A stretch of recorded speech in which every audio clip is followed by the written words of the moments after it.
आइए अब सी का वायर्ड इक्वेशन देखते हैं, जिसमें दिख रहा होगा आप लोगों को कि aluminium plus copper chloride reactants हैं। वहीं प्रोडक्ट जो बन रहा है एल्युमिनियम क्लोराइड विथ कॉपर बन रहा है।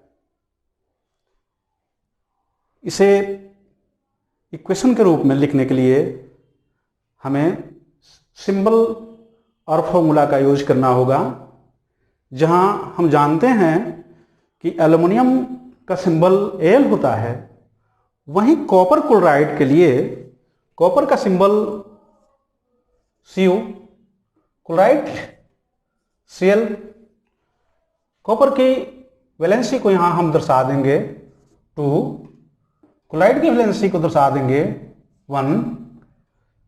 इस तरह से सही फॉर्मूला लिखने के लिए हम लोग कॉपर 1 Cl2, जहां 1 को इंडिकेट नहीं करेंगे, और इस तरह से सही फॉर्मूला CuCl2 लिख लेंगे। वहीं अब एल्युमिनियम क्लोराइड का भी सही फॉर्मूला लिखना चाहेंगे। एल्युमिनियम के लिए सिंबल Al, क्लोराइड के लिए Cl। एल्युमिनियम की वैलेंसी को 3, क्लोराइड के लिए 1। इस तरह Al1 क्लोराइड 3 आया, 1 को डिलीट कर लेंगे, यानी AlCl3 एल्युमिनियम क्लोराइड का सही फॉर्मूला बन जाएगा। और कॉपर को तो हम लोग जानते ही हैं Cu। इक्वेशन को लिखते हैं, एल्युमिनियम प्लस CuCl2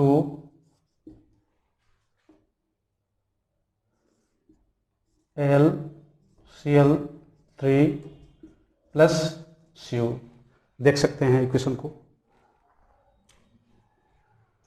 यहाँ लेफ्ट हैंड साइड में जो रिएक्टेंट्स लिखे गए हैं, उनमें प्रत्येक एलिमेंट की एटम्स की संख्या को हम लोग दर्शाएंगे। वहीं राइट हैंड साइड में जो प्रोडक्ट लिखे गए हैं, उनकी भी प्रत्येक एलिमेंट की एटम्स की संख्या को दर्शाएंगे, और तब पता करेंगे कि हाउ टू बैलेंस इट। देखिए, एल्युमिनियम, कॉपर, क्लोरीन, इसमें 3 एलिमेंट्स हैं। एल्युमिनियम के एटम की संख्या 1 है, कॉपर के एटम की संख्या भी 1 है, क्लोरीन के एटम की संख्या यहाँ 2 है। वहीं प्रोडक्ट में एल्युमिनियम, कॉपर और क्लोरीन 3 एलिमेंट रहेंगे ही। एल्युमिनियम के एटम की संख्या 1, कॉपर की एटम की संख्या भी 1, लेकिन यहाँ हम देख सकते हैं कि क्लोरीन के एटम की संख्या 3 है। अब देख रहे हैं कि क्लोरीन की संख्या दोनों साइड में अनबैलेंस्ड है, जिसे हमें बैलेंस करना होगा। बैलेंस करने के लिए हम लोगों को देखना होगा कि अगर प्रोडक्ट में क्लोरीन की संख्या को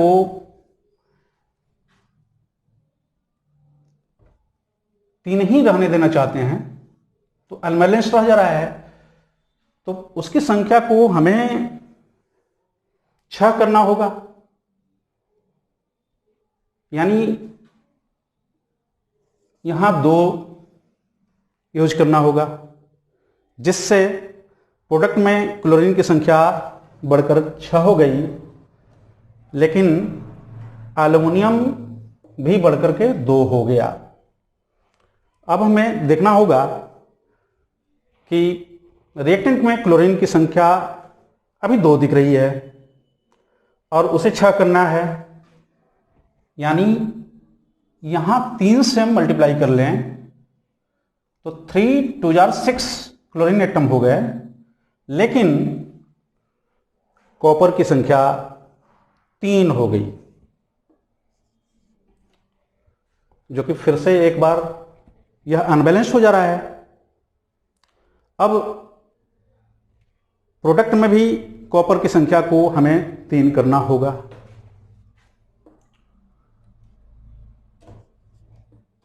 ये देखिए हमने 3 कर लिया। अब हम देख सकते हैं कि एल्युमिनियम अभी भी अनबैलेंस्ड है। प्रोडक्ट में हमें एल्युमिनियम के 2 एटम दिख रहे हैं, जबकि रिएक्टेंट में सिर्फ 1 एटम दिख रहा है। इस तरह से रिएक्टेंट में हम लोग एल्युमिनियम के साथ 2 लिख करके एल्युमिनियम की संख्या को 2 बना लेंगे। अब देख सकते हैं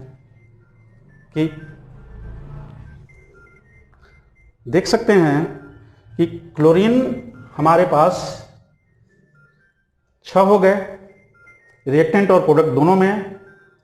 वहीं एल्युमिनियम भी 2 हो गए रिएक्टेंट और प्रोडक्ट दोनों में। कॉपर भी 3 हो गए रिएक्टेंट और प्रोडक्ट दोनों में। इस तरह से यह एक बैलेंस्ड केमिकल इक्वेशन बन चुका है। सबसे पहले आप लोगों को यह भी समझना होगा कि यह मेथड जो है वो ट्रायल और एरर का मेथड है, जहां एक की संख्या को बैलेंस हम करते हैं तो दूसरा अनबैलेंस हो जाता है, तो फिर से ऑमिट करके उसे बैलेंस करना होता है। और यह तरीका थोड़ा सा अभ्यास की डिमांड करता है, लेकिन हम लोग इसको आसानी से सीख जाएंगे। और एक बार सीख लिए तो यह बेहद काम की चीज़ होगी और क्लास 10 के बैलेंसिंग हमारे लिए काफ़ी आसान काम हो जाएगा। नेक्स्ट क्वेश्चन के वर्ड इक्वेशन को स्क्रीन पर देख सकते हैं। Barium chloride plus sodium sulphate, product की ओर barium sulphate plus potassium chloride दिया गया है। हमें बेरियम क्लोराइड का सही फॉर्मूला लिखना होगा, जहां बेरियम के लिए सिंबल यूज करेंगे और क्लोरीन के लिए भी सिंबल यूज करेंगे। देख सकते हैं स्क्रीन पर। बेरियम की वैलेंसी को दर्शाएंगे जो कि 2 है, क्लोरीन की वैलेंसी को दर्शाएंगे जो कि 1 है। अब क्रश कर लेंगे, यानी बेरियम का 1 आएगा जिसको हम लिखेंगे नहीं, क्लोरीन के लिए 2 आएगा। इस तरह से हमारा सही फॉर्मूला होगा BaCl2। वहीं पोटेशियम सल्फेट के लिए हम लोग पोटेशियम का के सल्फेट के लिए SO4 लिख लेंगे। पोटेशियम की वैलेंसी को 1, सल्फेट पर चार्ज जो होगा वह 2 का होगा। अब क्रश करेंगे तब सही फॉर्मूला बन पाएगा, यानी K2SO4 1 होगा। 1 को हम फॉर्मूला में दर्शाएंगे नहीं। बेरियम सल्फेट के लिए बेरियम का सिंबल लिखा, सल्फेट के लिए भी लिख लिया।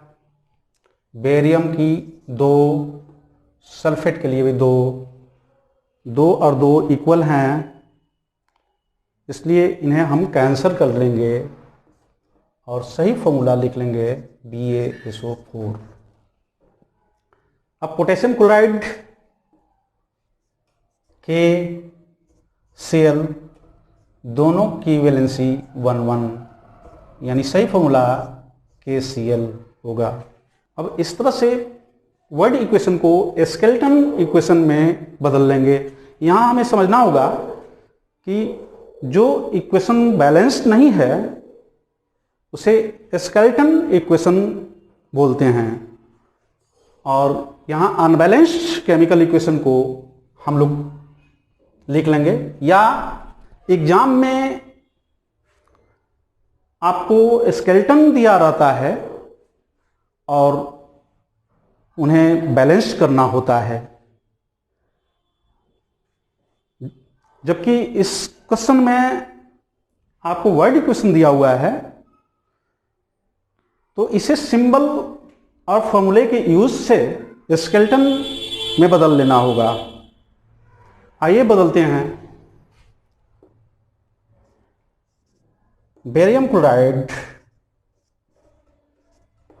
प्लस पोटेशियम सल्फेट, प्रोडक्ट में barium sulphate plus potassium chloride. Balance करने के लिए पिछले प्रश्न जैसा ही रिएक्टेंट्स में सभी एलिमेंट्स के एटम्स की संख्या को दर्शाएंगे और दूसरी तरफ प्रोडक्ट में भी सभी एलिमेंट्स की एटम्स की संख्या को हम दर्शाएंगे।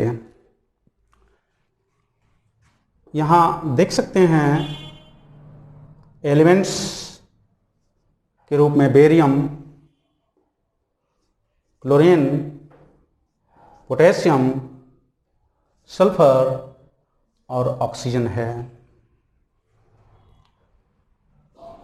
रिएक्टेंट में हम देख रहे हैं बेरियम का एक एटम, क्लोरीन के 2 एटम, पोटेशियम का 2 एटम, सल्फर का 1 एटम और ऑक्सीजन का 4 एटम दिया गया है।